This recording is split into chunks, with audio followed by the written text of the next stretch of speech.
Okay, so we continue with floating point numbers. With the floating point data type, it can be stored in the stack, and it can accept numbers with fractional part. So an example of that is going to be like 3.254. It could be in positive or in negative, like in negative 12.002. It also can store numbers that are very large or very small. Like, you can imagine how small it is or how big it is. Like, positive or negative 10 raised to the positive or negative 308 of power. So, just look at the positive numbers. The positive numbers could be in the from 10 raised to negative 308 to positive 10 raised to the positive 308. And you can see how small is this number and how big is this.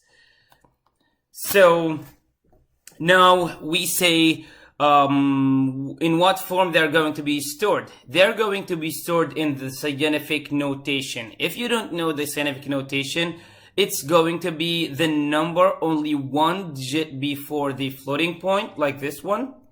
And it's going to end with times 10 raised to a specific power. So if we are going to represent 1345.2 in the scientific notation, it's going to be 1.3452 raised to times 10 raised to, what is the exponent? The exponent is 3. Now, to understand how that happens exactly, the exponent is how many times you moved the point. Like, this point is going to be moved 1 time, 2, 3. Now we have only one digit before the dot, like this. So this is the exponent. If you don't want to say times 10, then you replace it with the letter E, exponent. Same thing with the fractions if you have a very small number.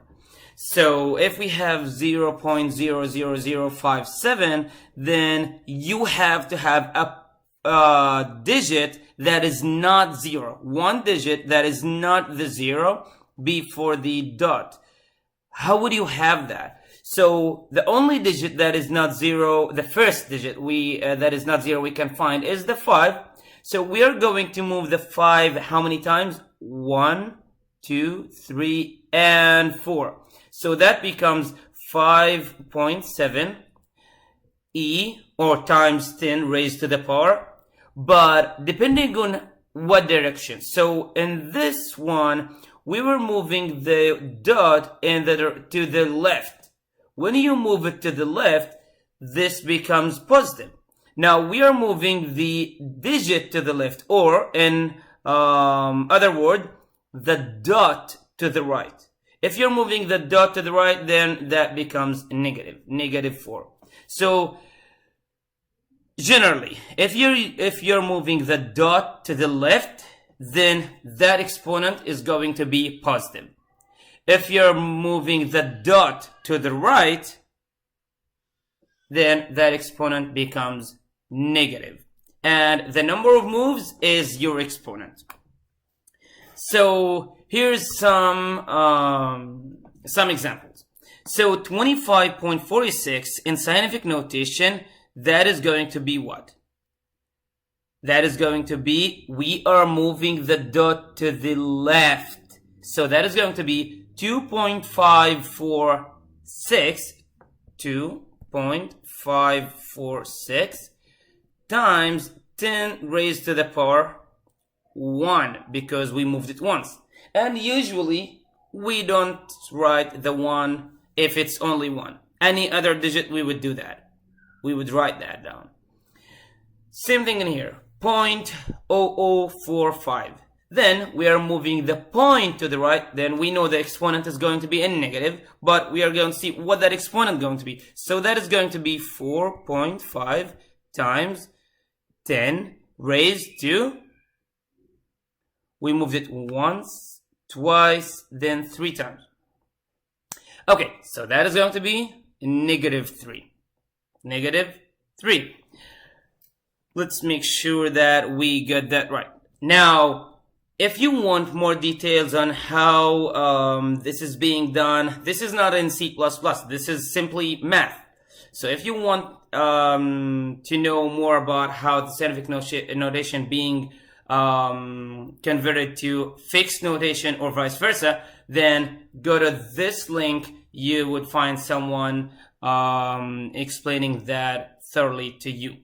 Now, in fixed notation, if you have 1.3e4, then that is going to be, for example, 1, then move the dot. 3, this is 1, so we have 3. Then we have zeros. 0, 0, 0. Here's my 3 zeros. So this is the solution. So we got that right, and everything is okay. Again, if you don't want this times 10, you can replace it with e. E, negative 3. And you don't have that as exponent above the e, you have it next to the e. Okay, so about floating point data types, we have 3 data types in C++, or the main 3 data types in C++, representing the floating point numbers. We have the float, and the float is 4 bytes, which gives you up to 7 digits of precision. Double, which is the default. So if you say, for example, cout 3.2, then this 3.2 is going to be treated as a double, because you didn't say what is the 3.2, what is the data type of the 3.2. So the compiler is going to treat that as a double because it's the default. It's like the int as a default for the whole numbers. So the double is 8 bytes and gives you up to 15 digits of precision. And we have something called long double. It's the biggest of them.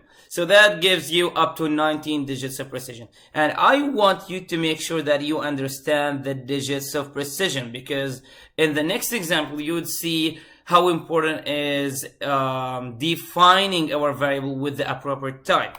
So in this example, we have 7 digits of precision for the float. So we have 2 variables, x and y. X being 3.9e8 times 10 raised to the 8th power. Plus 1, 2, 3. And we have y equal x minus 3.9 exponent 8. Okay, now from the extent of it, if I'm doing this, then substitute this value for the x. This takes that, and we should get 1, 2, 3. This is what every mathematician, everyone knows how to do math, would expect. But when we look at the answer is going to be this. It's going to be 128, which is something I would leave in the notes of the slides. This is the overflow of representing that we have something wrong with the calculation, which basically gives you the 128 is the negative 1 in binary. The negative 1 representation, if it's signed, that is going to give you the negative 1. If it's not signed, that is going to give you the 128. So if you get something wrong, because look, 7 digits of precision, no, we don't have 7, we have more than 7. And we are using float. Now, if you want that to work, you can simply change this to double. Change the float to double, and that will work like magic. Okay, reminding you of the precisions. We have 7 digits of precision for the float, the 15 digits of precision for the double, and long double would give you 19 digits of precision. Okay, now, if you have constants, Like if I have 0.115. Now, how the compiler would treat that is, we just said it's going to be treated as a double. Now, how come I tell the compiler, okay, do not treat that as a double because I want to save some space or for many reasons? Simply just add the letter F, whether it's in capital or small letter f. That would give you the float of this. So the compiler now sees this as a float. So if you have a floating point number with uppercase F or lowercase f, then this is going to be treated as a float, not a double. What if I want the compiler to treat that as a long double? Then you add the letter L. You add the letter L for long. Long double. The compiler is going to take that as the double part, and the L is going to be the long double part. Okay, again, if you have a floating point constant, a constant is like the value, it's not in a variable, then the compiler is going to treat that as a double. Let me just make sure this is recording. Yes, it's recording. Okay, moving back to our slides. So, what happens when we have a calculation, a formula, a calculation involving a double or a floating point number? What happens is, if we have, for example, like this, if we have integer, this is integer, right? Everyone, me, you, compilers, we're going to say this is integer. And this part is double. Now, if we have int and double, which one is more precise? Now, look, I'm talking about precision. Which one is more precise? More precise is the double. And we have always to think that we have two things in C++ that we have to take care of: the precision and the size. So the compiler is always looking at which one is bigger and which one is more precise. So in this case, the int is 4 bytes. When you look at the double is 8 bytes. So the double in this case takes both criteria, the bigger size and the more precision. Okay, so which one is going to be promoted? Because if you have different types, the compiler is not going to do the calculation until it makes them all of the same type. So the compiler is going to eventually promote one data type or one number to the bigger data type or to the more precise. So the 1, 2, 3 in here is going to be converted. And when I say converted, that is temporary conversion. Temporary. It's not permanent conversion. So that is going to be converted, or we like to say promoted to the double. So what is the double of 1, 2, 3? 123.0. Now it's being more precise because 123.0 is more precise than just the 123. At least in the eyes of the compiler.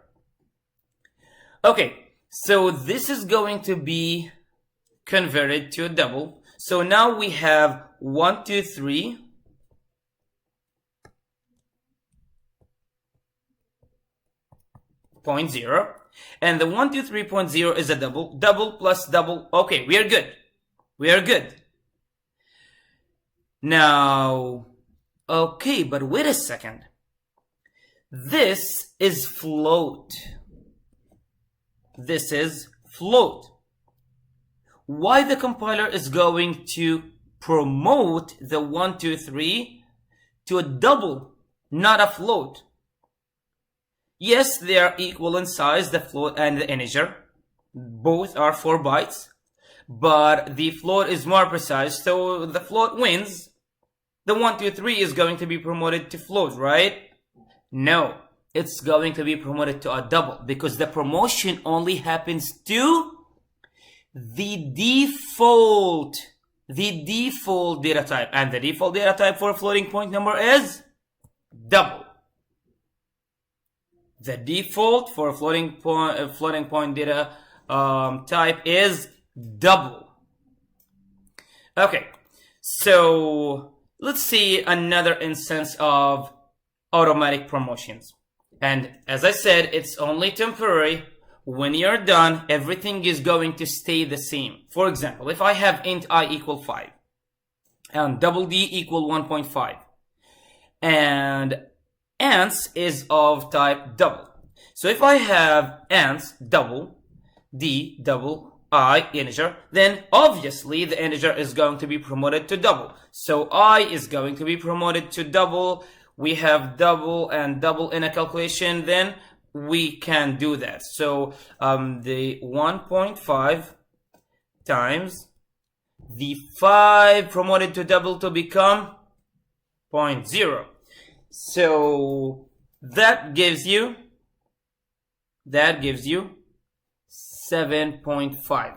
But wait a second, the 7.5 is going to be stored in the answer of type double. Okay, we will get 7.5 if we print the answer, but we are printing I, so I is going to still show you the 5 because of the change being temporary. Okay, here's something when you convert into floating point type.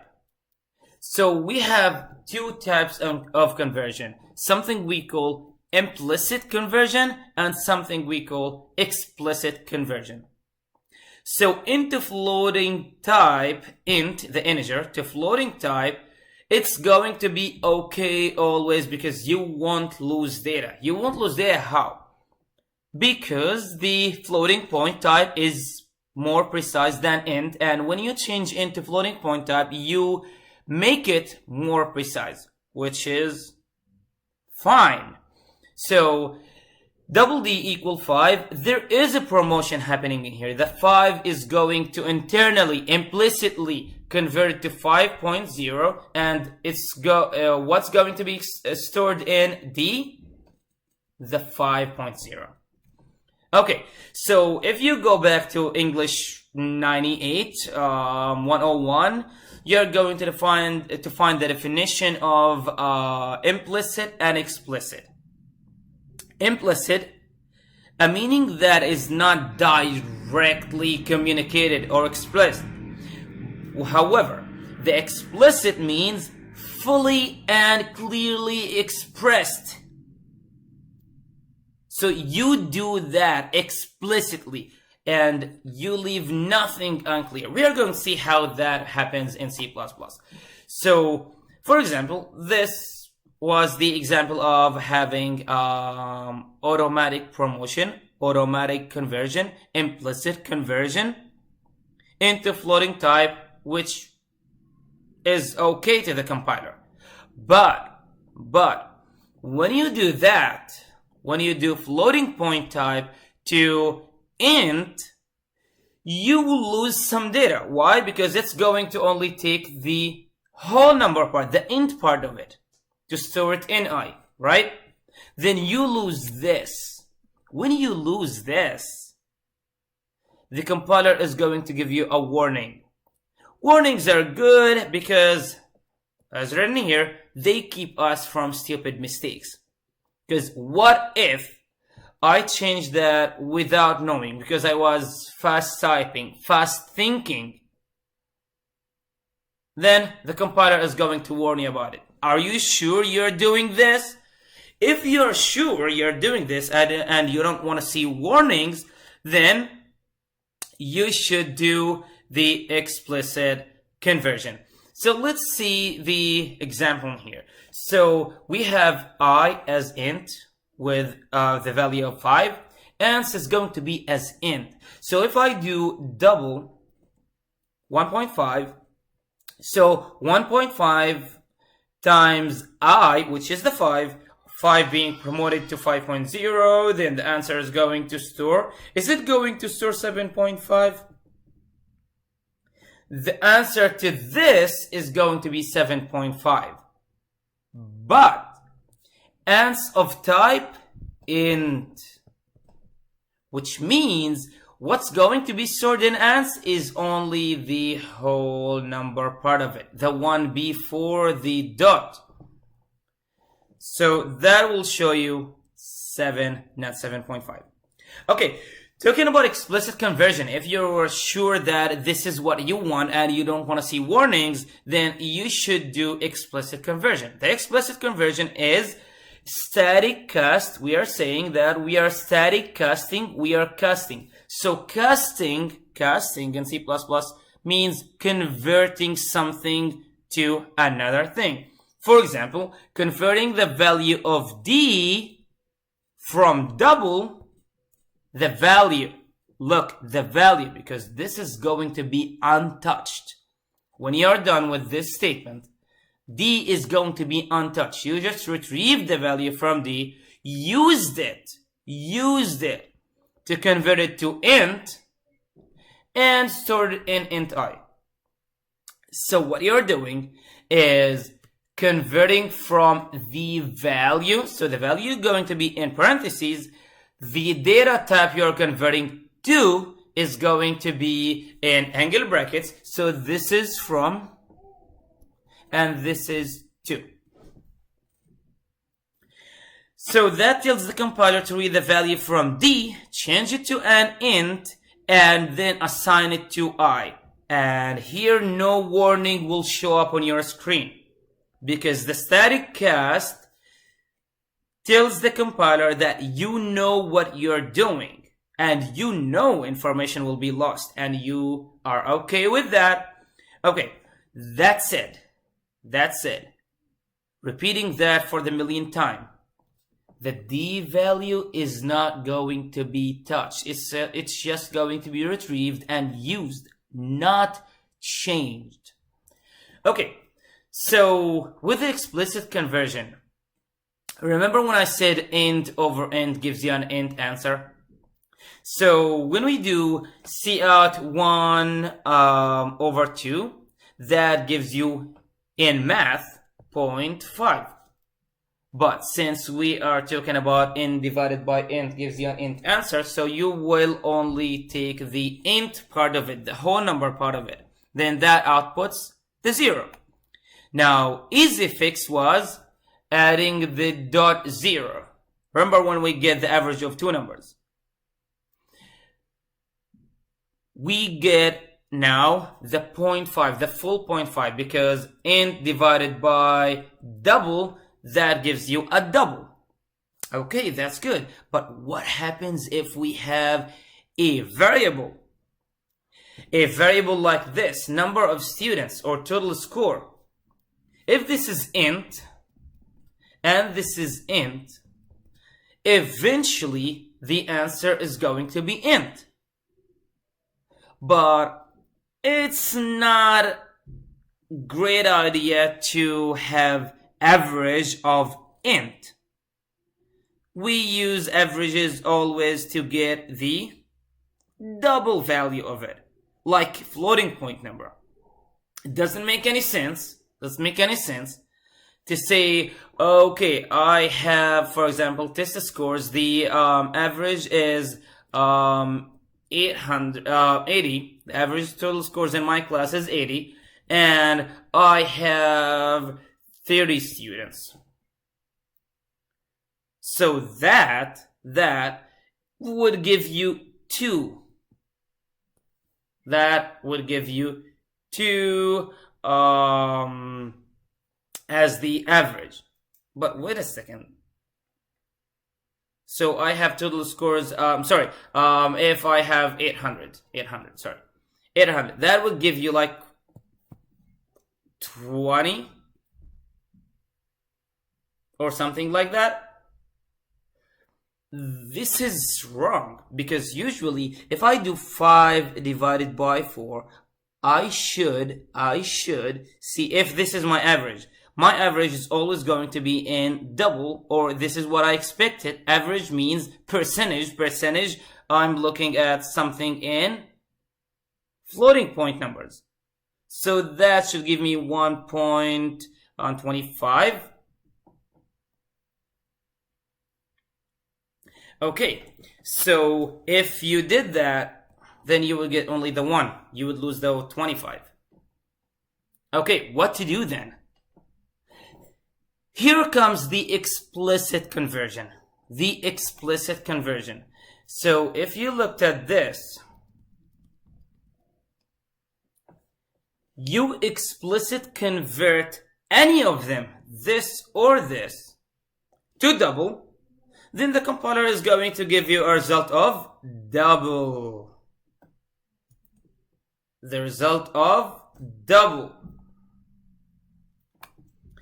So, in casting, old C was using the casting like this. It didn't have static cast, so they were using, if you want to cast the D double value into int, you just have int in parentheses in front, or int like this, making this double as int, or making this double as int. This is how it's being done.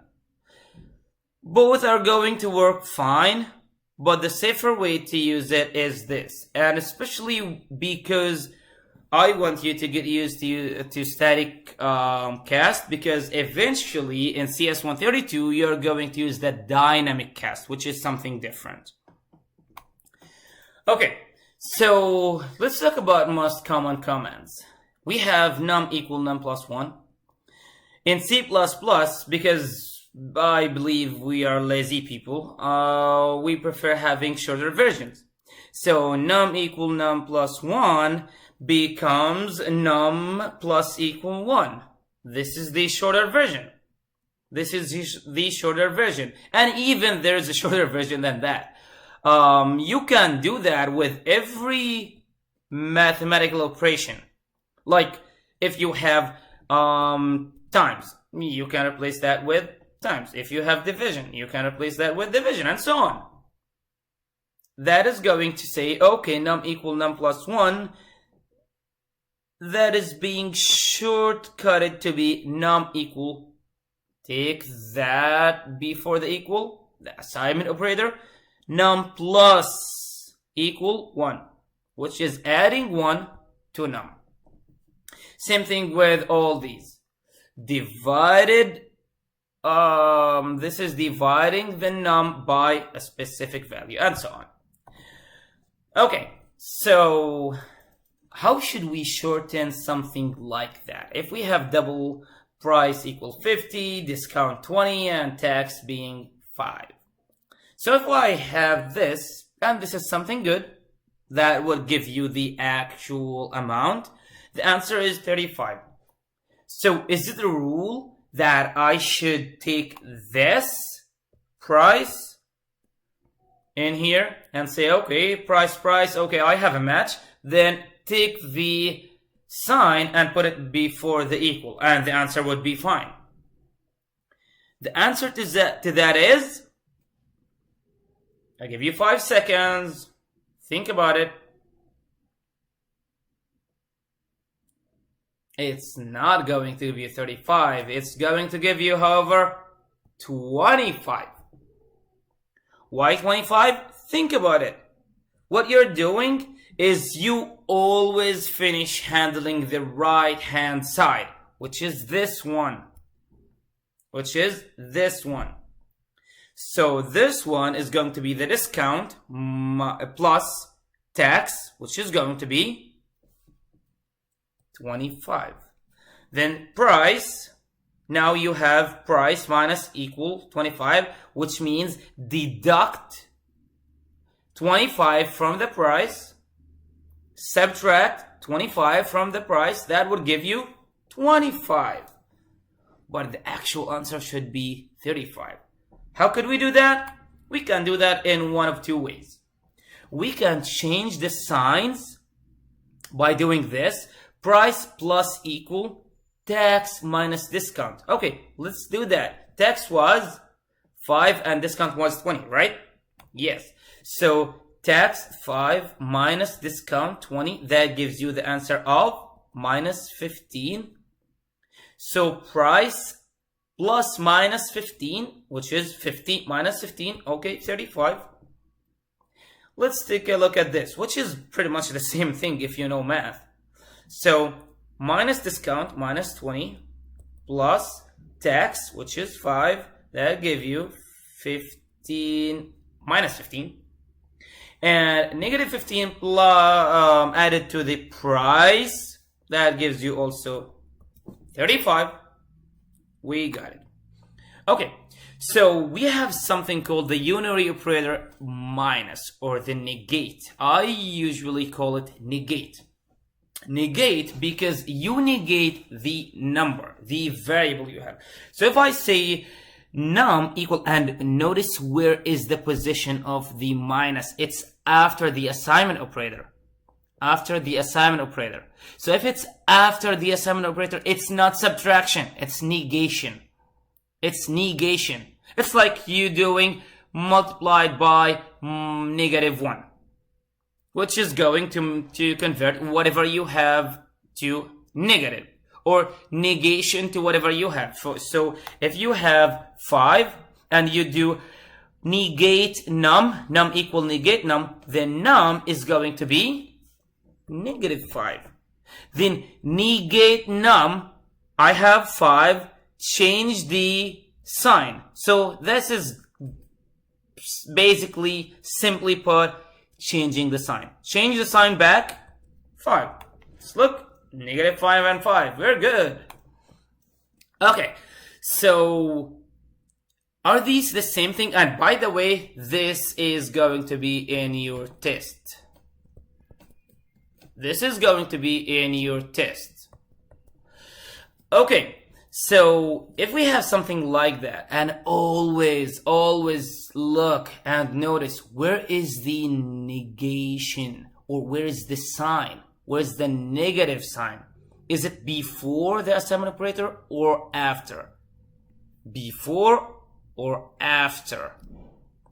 Okay, so this simply is a negation, right?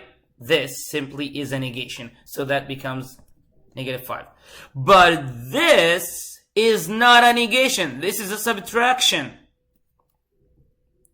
So a subtraction means, like, okay, let's expand that. Remember, we were lazy. We were finding the shortening of calculations. Nice. And we don't like to type a lot.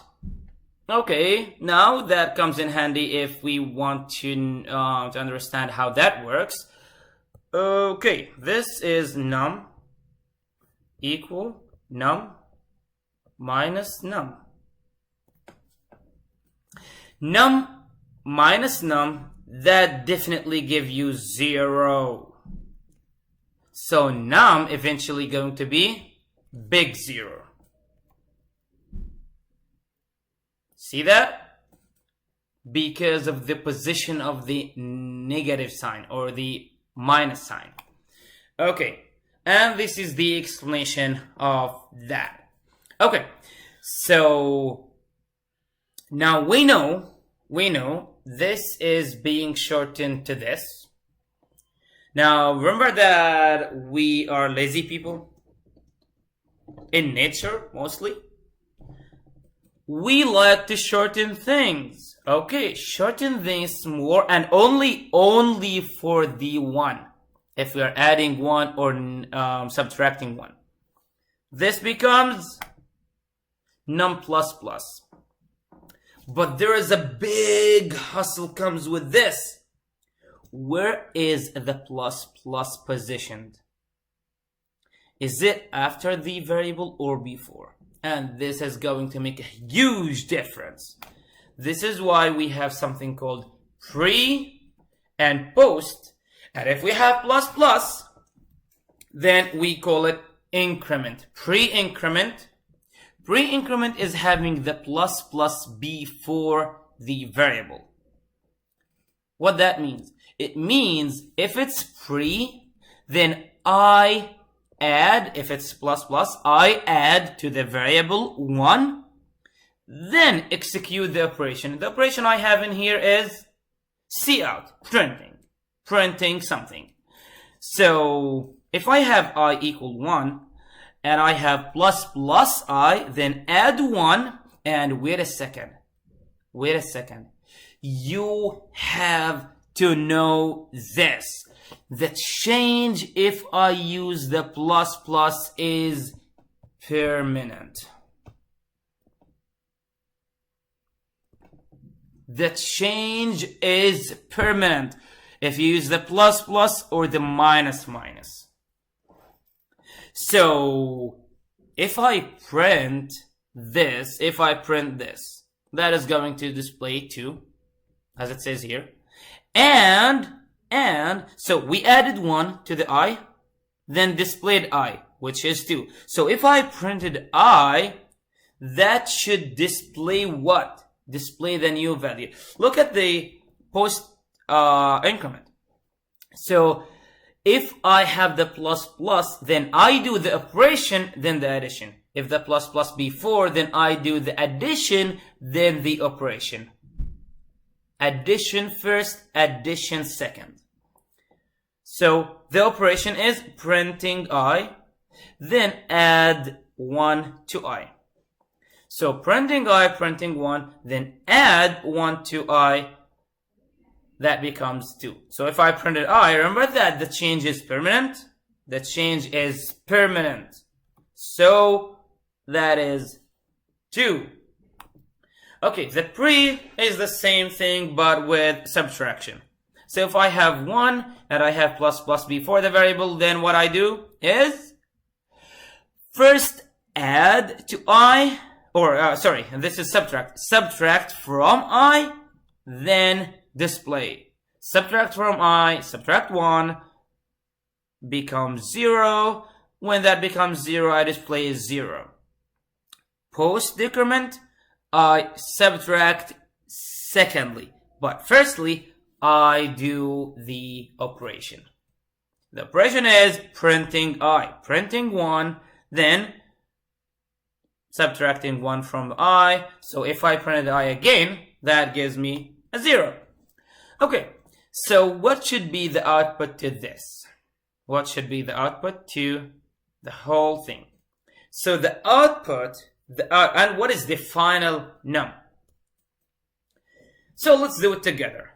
Cout. So first I'm going to give you 5 seconds, pause the video, do it, then make sure that you are doing that right.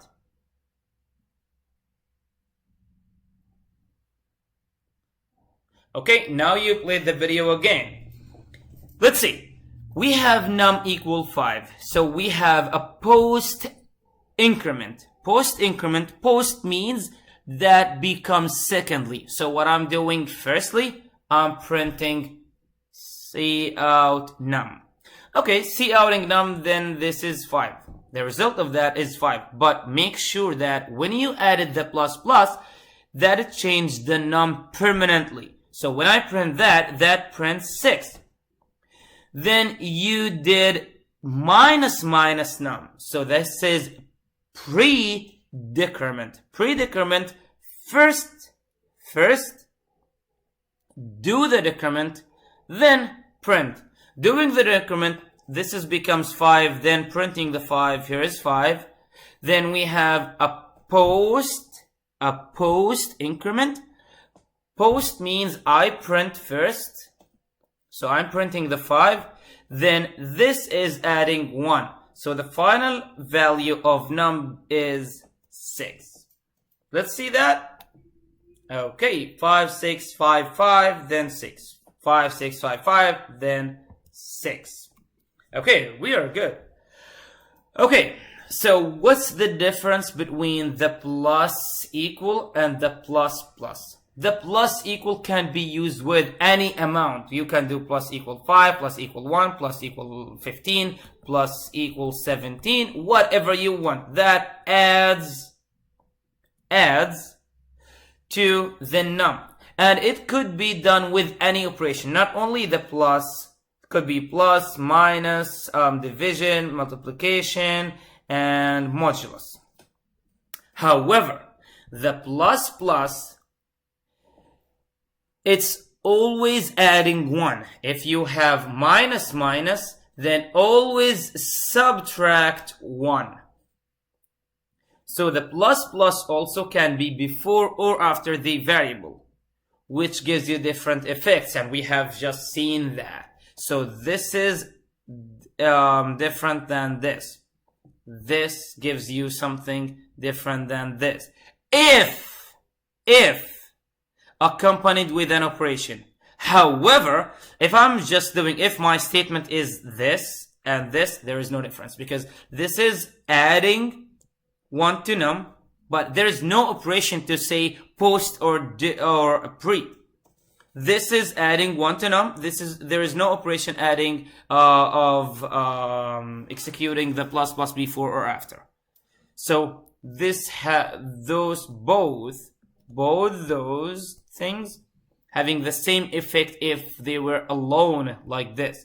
But if we have cout, if we have a assignment operator, if we have multiplication, or being involved in a formula or a calculation, there is a big effect, whether it's before, after, or before.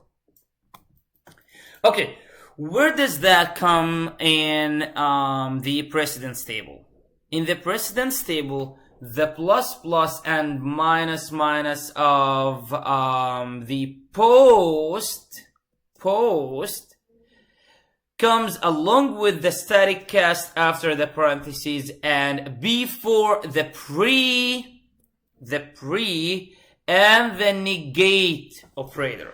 The negate. This is not the minus like the plus minus. No, this is the negate. Then we have the multiplication, division, and modulus, the plus minus, insertion, extraction, and then all these operators. The assignment along with everything, operations accompanied with assignments. Okay, let's talk about characters since we are talking about numbers.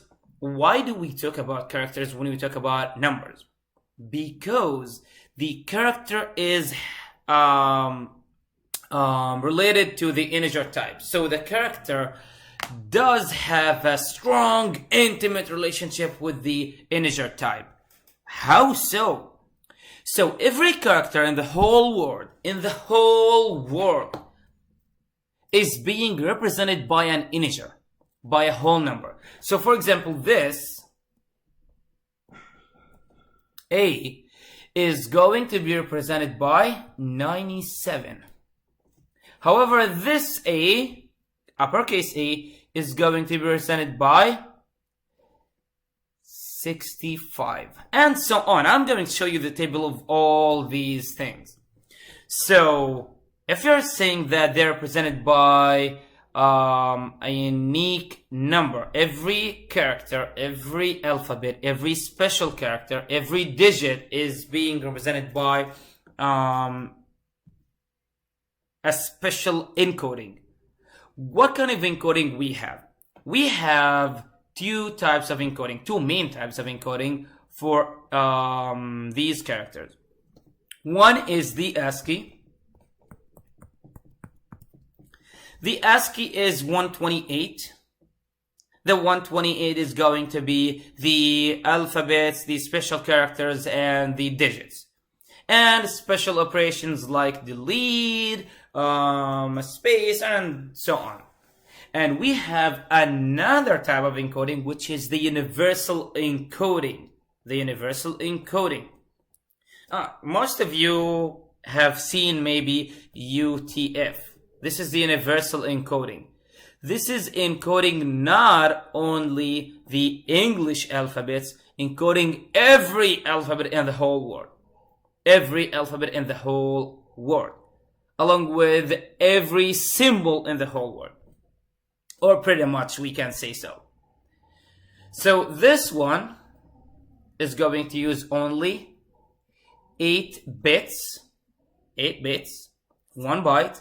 This is 2 bytes, 2 bytes, 2 bytes. So if we use the unsigned, this can represent up to 256 characters, which is 2 raised to the 8th power. And this is going to be representing 2 raised to 16, which is going to be like 65 something, 65, 300 something. Okay, so we said character type is related to integer type. Characters are stored in an int type, but when you display them, they're going to be displayed as characters. Memorize this. Why is that? Because the compiler is knowing that we store. Actually, the compiler is the one storing the A you have as 65. The compiler is doing that. So the compiler knows that when you're printing this 65, if it's of type character, it's going to implicitly show you, convert that to something you can understand, the A, and displays the A. Okay, so the ASCII is common encoding standard. The space is going to be 32, A is going to be 65, the uppercase A, and the lowercase a is 97. Usually I would ask you to memorize those two. Not the space, but those two. The uppercase A representation in ASCII, the 65, and the lowercase a representation in ASCII, which is the 97. Why so? Because if I ask you, what is the capital C? What is the uppercase C in ASCII? You would say A, B, C, then this is 65, 66, 67. I got that. Why? Because I know where to start from. Same thing with the A, but with 97. Okay, so let's see. If I say that they have relationship, the integer and the character, can I do mathematical operations on the character? Yes, you can. Yes, you can. Remember why? Because the representation of that by the compiler is going to be 97. So the compiler is doing this. Okay, character ch is A, which is 97, and you do character plus plus. So the compiler does plus plus on the 97, which makes it 98. 98 representation when I print that. And only, wait a second. If I said int ch equal A, int ch equal A, this ch is going to have 97. Okay? Now, if I do cout ch, this is going to display what? 97. It's not going to display A. Why? Because the compiler looks, what is the data type? Do I have to do implicit conversion to display the appropriate thing, which is A? In here, it's going to do that. In here, it's going to say, okay, ch++, I added, now it's 98. But wait a second, when I print ch, what is the data type of ch? Character. So I should display it as a character. B. See the main difference? Understand that. Okay, so discovering the ASCII encoding. So here is some code you can take and try on your machine. Take this code and try it on your machine. This is going to start with 32. 32 is the space representation in ASCII. So we're saying, okay, convert that, and the compiler, since there is a strong intimate relationship between the character and the integer, we don't need explicit conversion. The ch is going to be 32 when it's being stored in I. So while I less than 127, print I and the ch. So that is going to print a space. This is going to print I, which is the 32, right? 32 then a space, 33, and the representation of whatever the 33. So here is some snippet of that. So 62, that is the angle bracket, facing left. Okay, 67, C, and 75, K, and so on. So we can also, if we want, we can static cast that. Which is changing the character to an int. This is not needed, because even the compiler in this case, in case of working with characters and integer, the compiler is not going to throw you an error. It's not going to throw you an error. So you don't need a static cast, but you can use it. And here is the same output as before, because we didn't do anything, we just did explicit casting. Okay, so programming activity. And after I explain this, I'm going to ask you to pause the video and do that on your own. Then I'm going to provide you the code. So write a code from the previous example. Start with the character 10. Continue for count of 130. So you're going to start with the character 10. Like in here, the I is going to be starting from 10. And you're going to go up to 130. So if we go there, use an if statement in your while loop to have the output pauses every 30 characters. You can do that using system pause every 30 characters. So if the ASCII value mod 30 equals 0, pause. Output both. Now you can do that depending on your understanding of what that means. If I counted 30 characters, then I need a counter to count 30, then I move on. Or if the ASCII code is divisible by 30 and the result is 0. And this is what I mean. You output both ASCII and the ASCII value and the character exactly like this. And what happens if the ASCII value higher than 127? Okay, pause the video now and do the solution.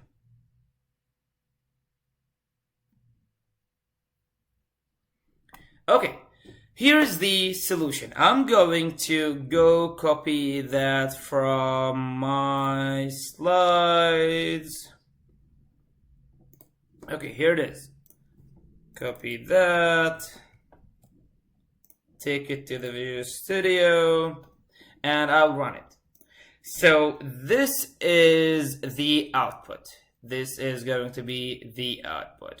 Wait for it. Okay, here's we started from 10. The 10 is being the new line. Then you can see those are not recognized characters. Anything that shows as question mark in a rectangle, this is not recognized by your system. So to continue, press any key, because this is what system pause says, right? System pause is going to pause the outputting. So, okay, now we start to see some things. So 32 is the space, 33 is the exclamation point, and so on. Let's continue. Here is the uppercase characters. Here's some lowercase characters, continue that, and look, after the 120, 127, 128, and 129, those are not going to be recognized. Because your system is accepting ASCII, not UTF. And the representation of those not going to be recognized by the system. Okay. So going back to our slides. So here's a table that will show you the representation of each operation, the space, the exclamation point, and all these ASCII. And again, the ASCII is going to be up to 127.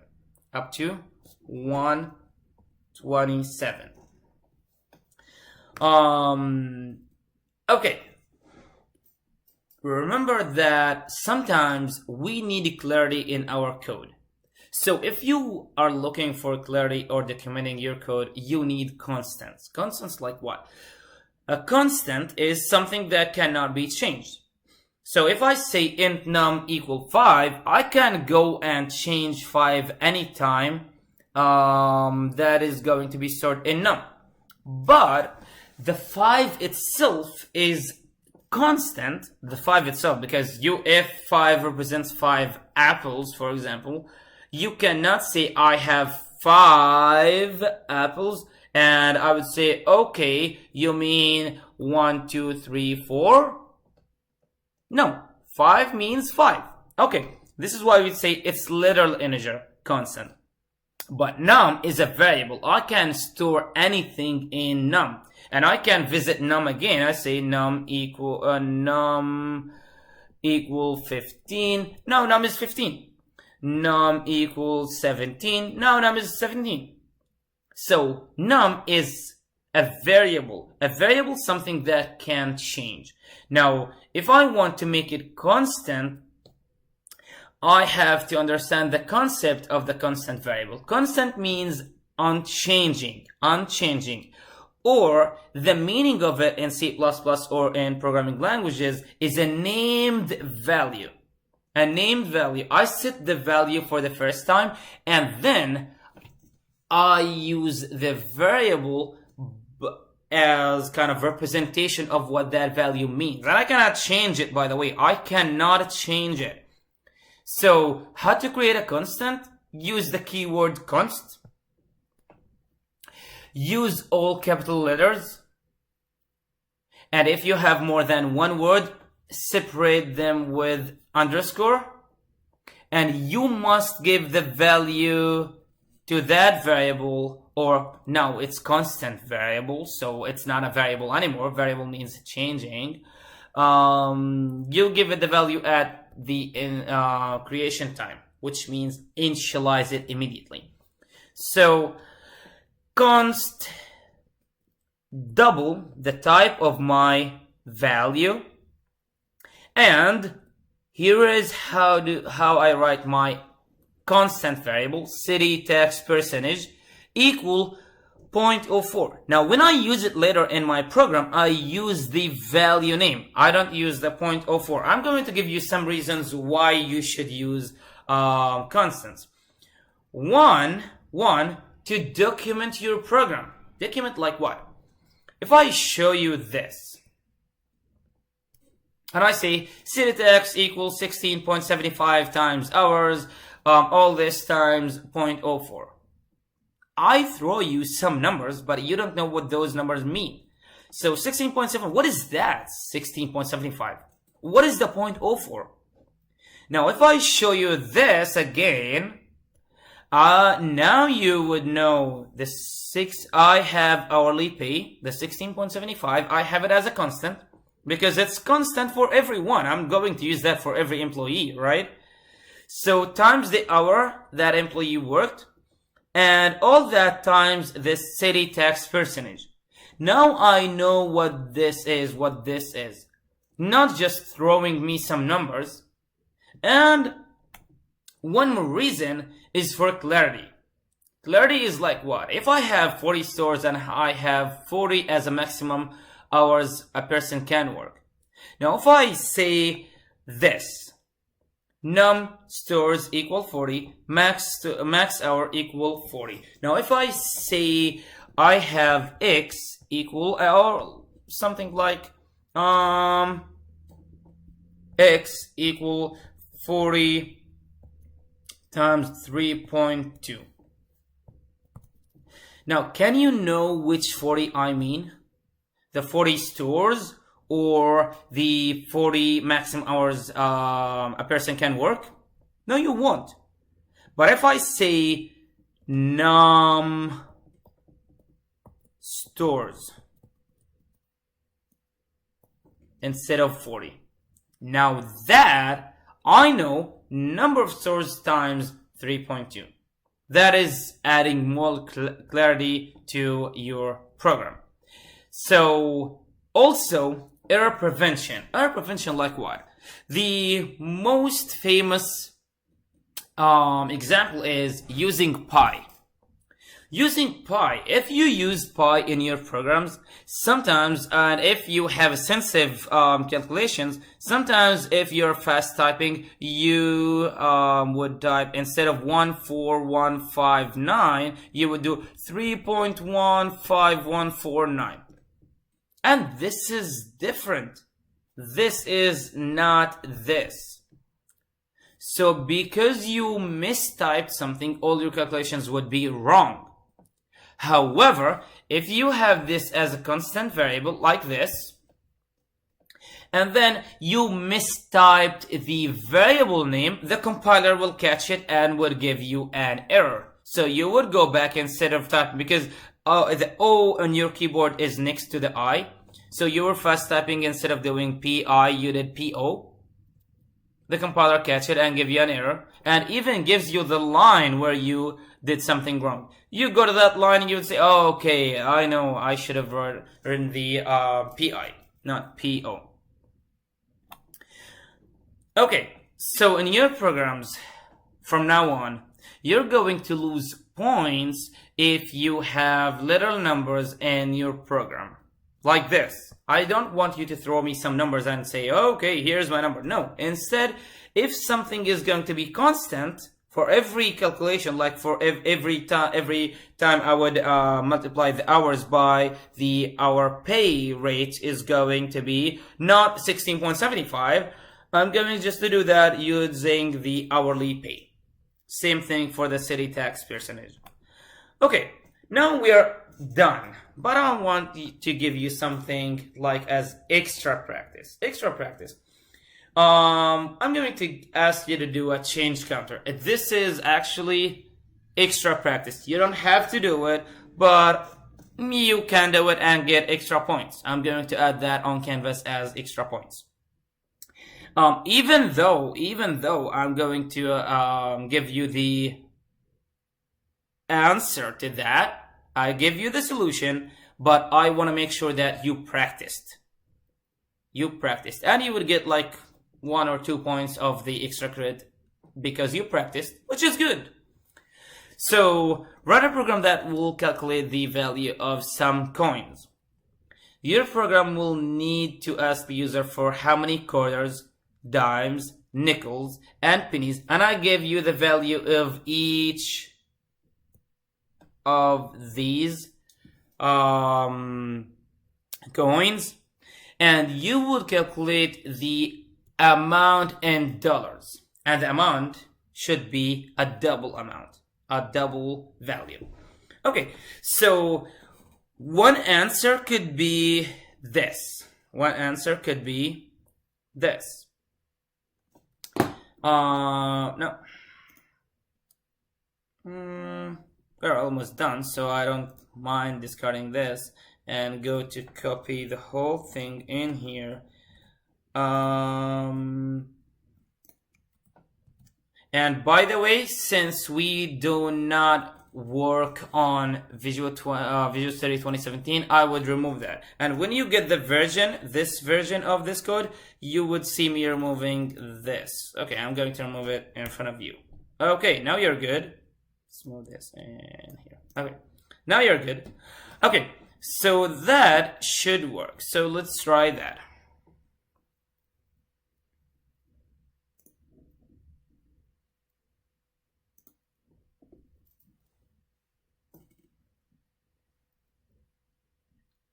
Okay, Chan, how many pennies do I have? I have 5. I have 3 nickels. I have 4 dimes, and I have 3 quarters. So that would give me 1.35. 1.35. Now, this is a good program, but remember, why do I give you this? Because I want you to practice using constants. So as you can see, you threw me some numbers. 0.01, 0.05, 0.1 for the dimes, and 0.25 for the quarters. Instead, you can do something like that. I just prepared that for you. Look, I have penny value 0.1, nickel value, dime value, quarter value, and I use them in here. Now I know pennies times penny value, nickels times nickel value, and so on. So let's try that.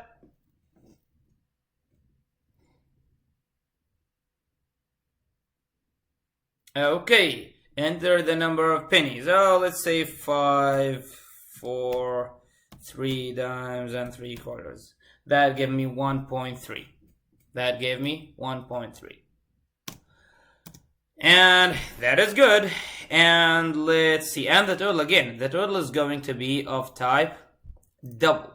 The total is going to be of type double. Now you can have all these of type int, but the total going to be of type double because you're eventually multiplying with double. Mostly you would get a double value. Mostly. If you have fractions. Now in here, this is the sample output. You should try it. And this is the end of lecture 2. This is the end of lecture 2. See you in next lecture. Have a great day.